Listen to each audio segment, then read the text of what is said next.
Hi, my name is Daniel Prinn, and I'm a staff writer here at The Movie Buff, and you're watching The Movie Buff Show, the official podcast of TheMovieBuff.net.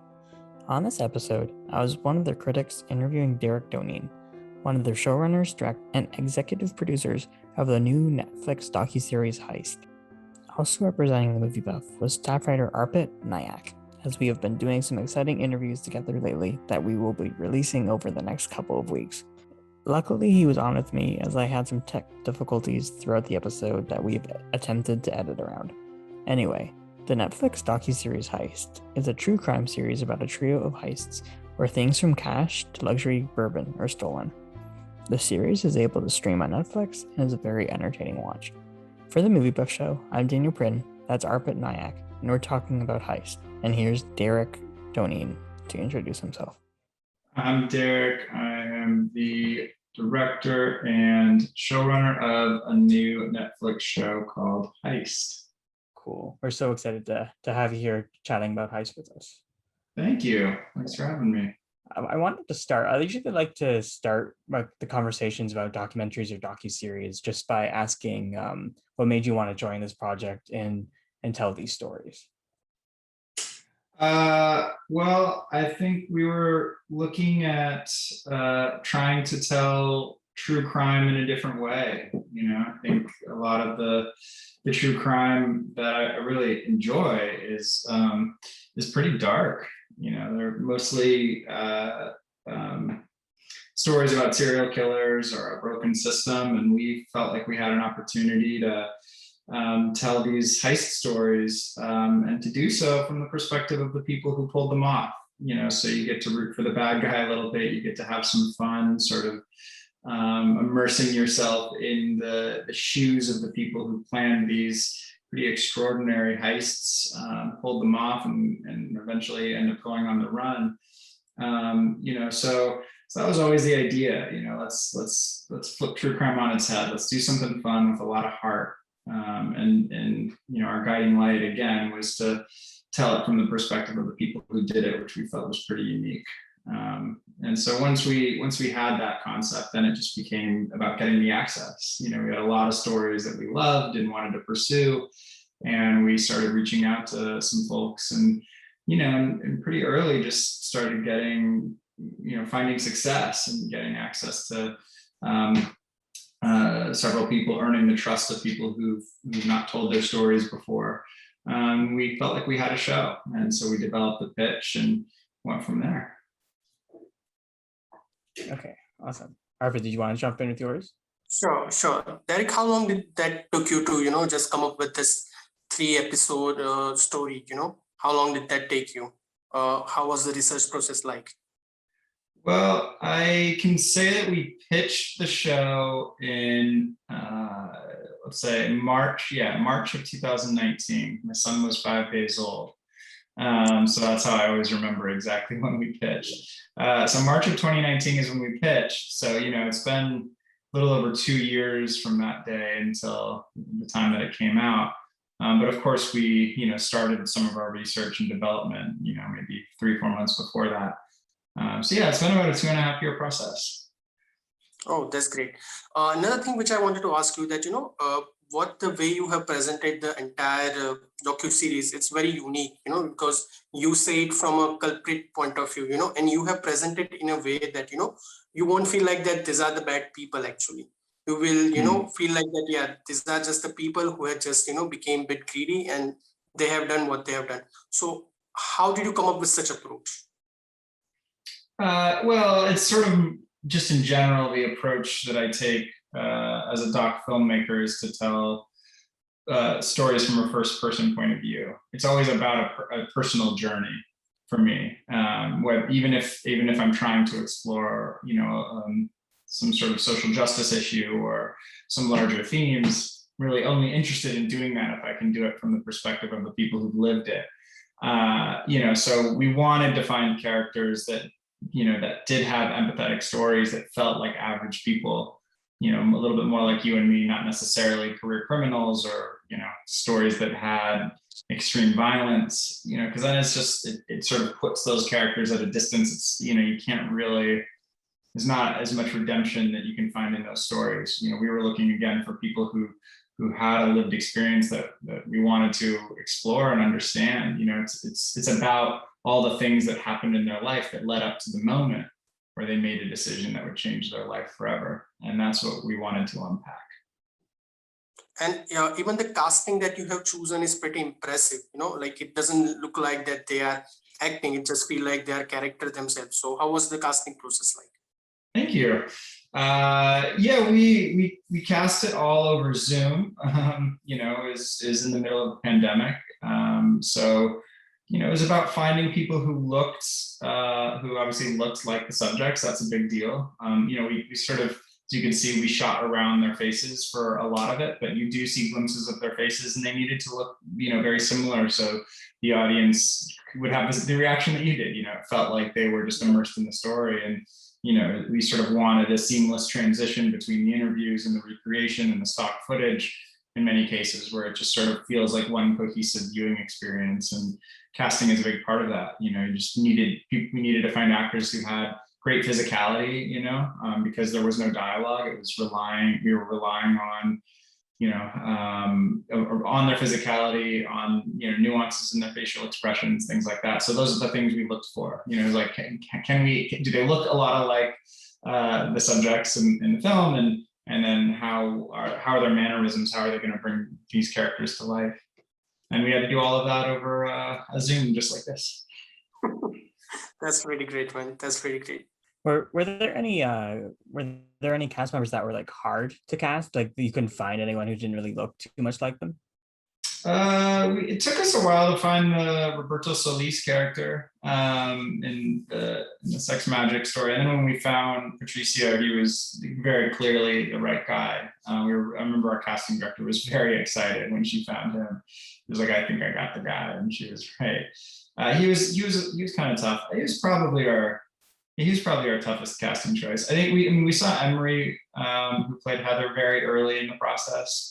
We ended up seeing a lot of other options, but she sort of stuck through all the way to the end. And obviously finding the person who played Heather in the interview was tricky. That was Lisa was great, and we found her, or she was one of the early, one of the first people who auditioned for the role, but that was such an important casting job that we did several rounds of callbacks for that one. For some of the other stories, I mean, I think the whiskey story came together pretty quickly, and I mean, they were all, you know, fairly long process, but I don't remember struggling to find the right people for that as much. Miami, we had one of our actors in Miami pull out like 2 days before we were shooting, so that was a bit of a challenge. You know, we had to, you know, get somebody else pretty fast, but you know, yeah, we just had a great casting director, and she worked really, really hard to make sure we had the right talent and that we were seeing the right people. And yeah, I'm really happy with the results. Okay, cool. Now you direct the Sex Magick episodes, so I'm just wondering, can you speak about your role on the other episodes as your executive producer on those? Sure. Yeah, I mean, I made contact with all of the subjects, all the documentary subjects, and did all of those interviews. So I shot pretty much the entirety of the documentary portion of the show. We did do a few pickup interviews, some of which the individual directors led, but the majority of the interviews I did. And, you know, and then, you know, as a showrunner, it's sort of just my job to oversee all aspects of the production. So all of the key hires, you know, all of the major creative decisions, setting the tone, you know, finding the look and feel of each episode, and then, you know, letting that trickle down into, you know, all of the other stories. You know, but Martin and Nick, who were the other two directors, they're also EPs. And so we developed the show together. You know, they were involved in the very first conversations with me. You know, so they work at Dirty Robber. Martin is the founder of that company. So I brought the concepts to them, but we developed it together, you know, from day one. So it was really great in that sense that, you know, I think we were all sort of on the same page about what the show wanted to be. You know, but a showrunner's role is essentially to sort of set that tone, that creative vision from the top down, and to try and ensure that you execute that vision with the time and money that you have. Obviously, COVID created a lot of complications for that. We went over our schedule a little bit, trying to sort of work through the pandemic, but ultimately we just had this incredible team that really pulled together and made something special. Okay. And keeping that like same like tone throughout the series, is that kind of why you wanted these exciting scripts that kind of feel like Hollywood, as one character says in Sex Magick? Yeah, I mean, I guess let's see, how can I answer that?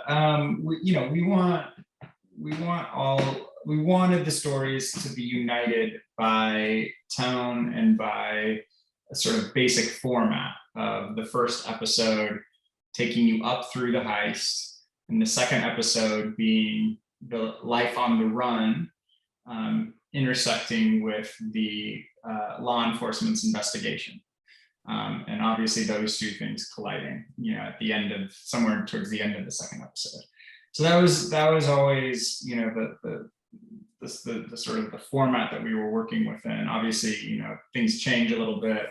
The whiskey story, for example, is not really one heist, but sort of several smaller heists, that snowball. So, we had to move things around to make each story work. But that was always the idea. And, I think heists in general are a little sensational and sexy and slick and fun.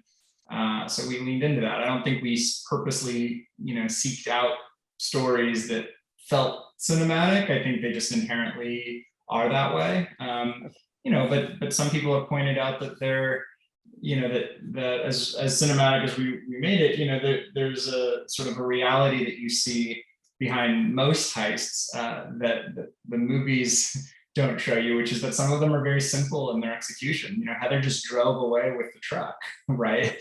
There's a lot of planning, and there's this intricate getaway plan. But the heist itself is often very simple. So it was, to us, it was less about that, and we knew that the way we were going to tell the story was going to be cinematic. It was more about the characters. How are the characters going to be on screen during their interviews? Do they have a compelling story that the audience can really empathize with and root for? Those are the elements that I think really guided our search for story. You frozen? Cool. No. Arpit. Okay. Oh, I froze for a sec, but I think it's okay. Arpit, did you want to jump in? Sure. So Derek, as you mentioned that you were just trying to breaking the stereotype manner how the true crime documentaries are presented. I think you have pretty much nailed it.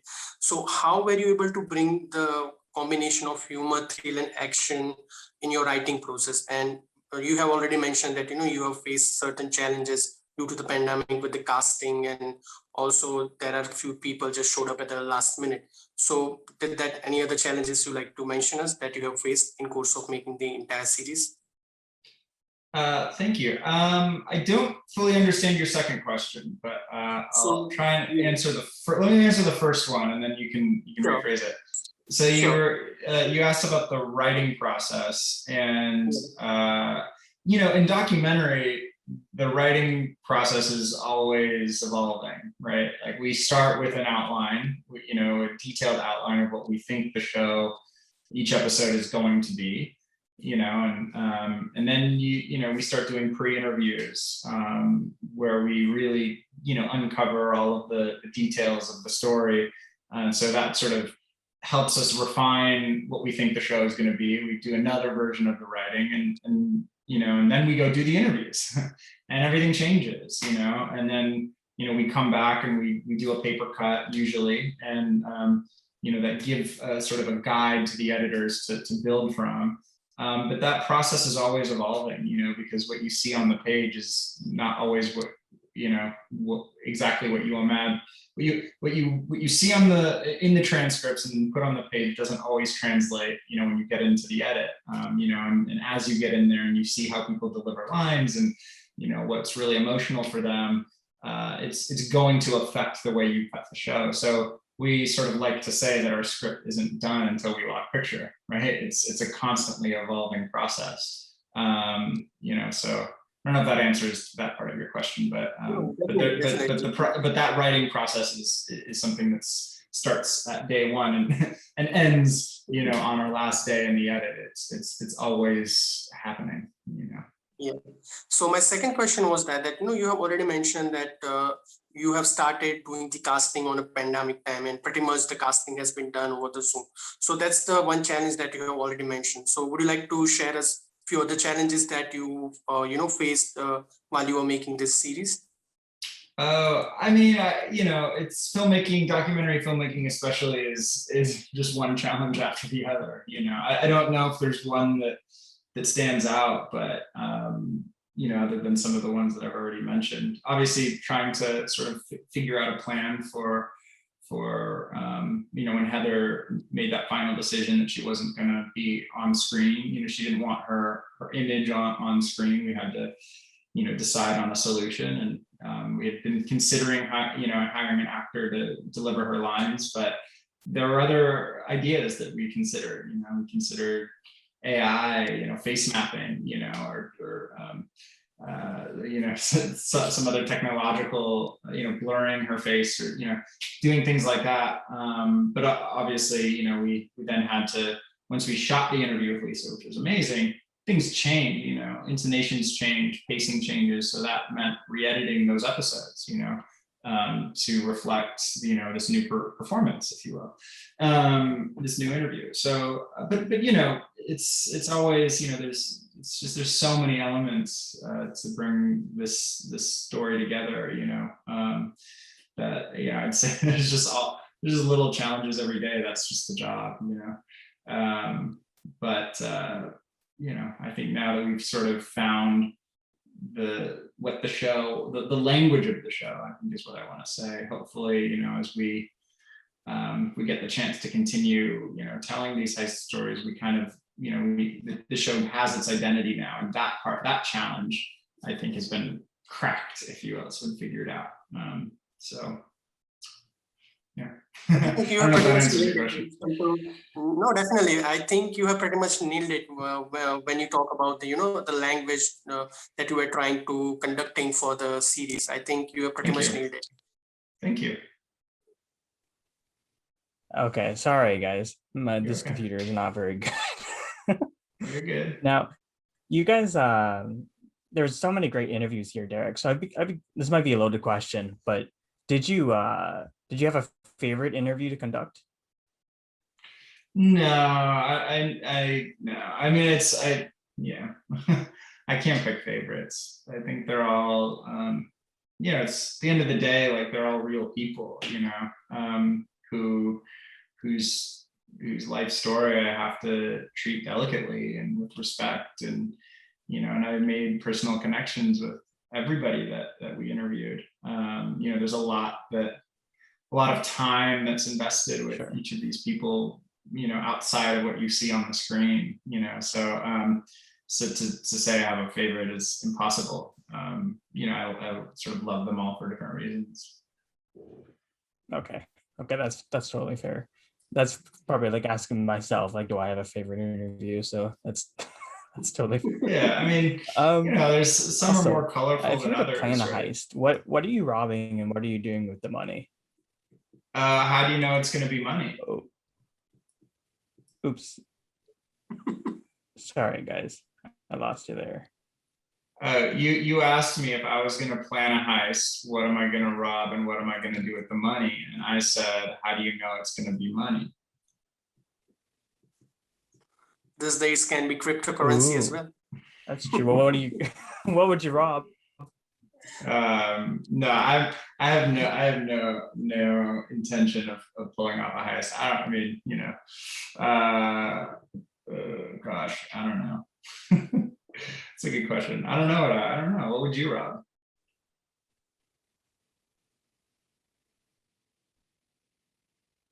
I think he got frozen again. What about you, Arpit? Interesting.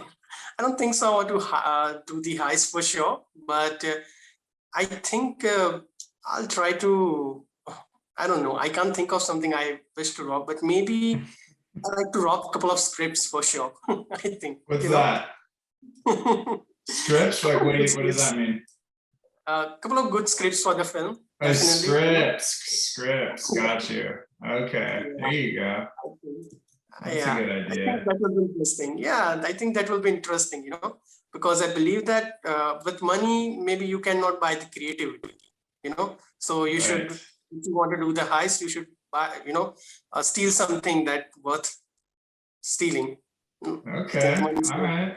You're on to something. You're on to something. Sorry? I said you're on to something. I like it. It's creative. Yeah. I think Daniel got frozen again. He's coming back. Yeah. Going away and coming back. What else do you got for me? So I just have a 2 question left for you. That last question, before the last question I ask, my question will be why it is important for people to see your show Heist? Well, because they can have a good time. I think we wanted to make a show that people could enjoy, and that is just sort of like so much cynicism in the world, and to have a crime show that you can just sort of, it's not going to make you scared, that you can sit back and enjoy is I think has value. But also it has, like I mentioned, it has a lot of heart, and it does explore a lot of bigger themes, from greed to immigration to motherhood and addiction, and beyond. There are a lot of these sort of larger themes that you might walk away discussing with the people that you watch it with. So I think like I said, we call it sort of fun true crime with a lot of heart. And it's not up to me to say whether it's important to watch or not, but I think you'll enjoy it. Yeah, definitely. So I don't know whether you can answer this question or not, but are you in making of season 2? Has it been already done? Can you tell us? Oh no, definitely not. No, I mean, I would like the opportunity to, for sure, but it's Netflix's decision, and right now we've just been really focused on season 1 and making sure that it has the life that we feel it deserves and finds an audience, and so far it seems to be doing that. So if everything goes well, maybe we'll get that opportunity. Yeah, that's great. And anything other than Heist you're working on currently? Always, yeah. But nothing that I can talk about yet. Until we're actually have announced the next projects, and they're out in the world to some degree. Gotta keep the lid sealed. But yeah, there's us documentary filmmakers are always immersed in the stories we're telling and thinking about the next one. So there's a few that I'm really excited about, for sure. That's great. Sorry about that. My computer completely stopped and I went on my phone. Okay. I was just going to ask, what does it mean for you having a project like this on Netflix, on the platform? I mean, it's everything. It's really surreal and exciting. Netflix has immense power to start large conversations with their content. They're a global distributor and network, and they've been extremely supportive throughout the process. I've really enjoyed working with them. I think they made the show better with their notes and ideas, and they've really done a great job supporting the release and helping get the word out. And so I really couldn't be more excited. Okay, cool. Arpit, did you have your last one? Sure, I think I can definitely ask one. We have 2 minutes, so okay, that's not related to the Heist for sure, so you can skip it in case you want it. But I just wanted to know that what inspired to become the storyteller. I actually wanted to ask you that question. What inspired me to become a storyteller? That's a good question. I've got a few answers for that. My mom was a storyteller in a different way. She was a journalist and a writer. So, that was sort of always part of my upbringing was storytelling and reading. And I think I sort of fell in love with it for the first time in 5th grade. I had a teacher who would give us vocabulary words, and we had to learn them. We had to write short stories and incorporate all of the words for the week into our stories. And I wrote when I was, I guess, 5th grade, I would have been like 11 years old, something like that. I wrote this series of Detective Joe Schmo stories. I was he gave us an example, and it was like, just like Detective Joe Schmo, and like use the word in the sentence. So I was like, I'm going to take that and like expand on it. So I wrote this whole series over the course of the year and had so much fun, just being creative and thinking of twists and turns and stuff like that. And that's when I kind of fell in love with it. And I and then I played basketball my whole life. And in high school, I blew out my knee. I couldn't play anymore.